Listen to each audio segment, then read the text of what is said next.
छत्रपती संभाजीनगरमध्ये अतिवृष्टीग्रस्तांच्या खात्यावर रक्कम जमा होण्यास विलंब। आतापर्यंत मंजूर झालेल्या 2175 कोटींपैकी केवळ 900 कोटी वितरत सरकारने दिवाळीपूर्वी आर्थिक मदतीचं दिलं होतं आश्वासन।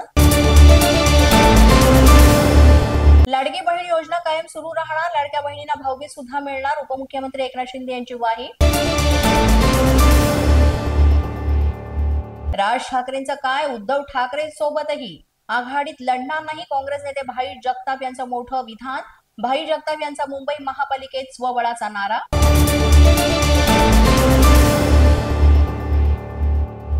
महायुतीच्या आमदारांना दिवाळीमध्ये प्रत्येकी 5 कोटींचा निधी मिळणार, मात्र 54 नवनिर्वाचित आमदारांनाच हा निधी मिळणार असल्यानं इतरांमध्ये नाराजी।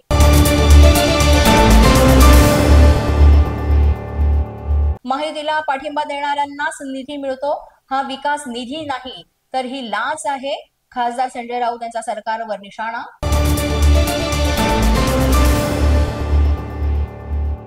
आज दिवाळी पाडवा, 3.5 मुहूर्तांपैकी एक मुहूर्त असल्यानं सोनं खरेदीसाठी सराफा दुकानात मोठी गर्दी।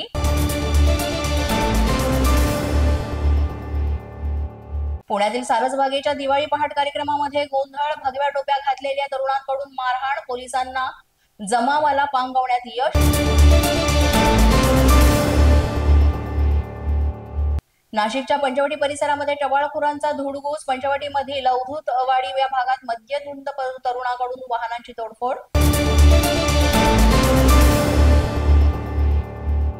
दिवाळीत राज्यभरात आगीच्या घटनांमध्ये झाली वाढ, एकट्या पुण्यामध्ये 42 ठिकाणी आगीच्या घटना, तर मुंबई, नवी मुंबई, नागपूर, भिवंडीमध्ये सुद्धा अनेक ठिकाणी आग लागल्याच्या घटना।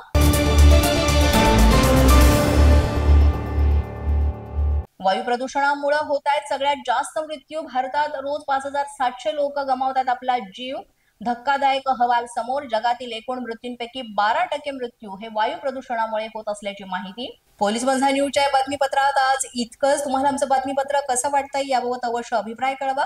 यासाठी पोलीस माझा न्यूजचं युट्यूब चॅनल सबस्क्राईब करा, तसंच आमचं फेसबुक, इंस्टाग्राम आणि ट्विटर अकाउंट फॉलो करा। अधिक माहितीसाठी आमच्या www.policemazhanews.com या वेबसाईटला भेट द्या।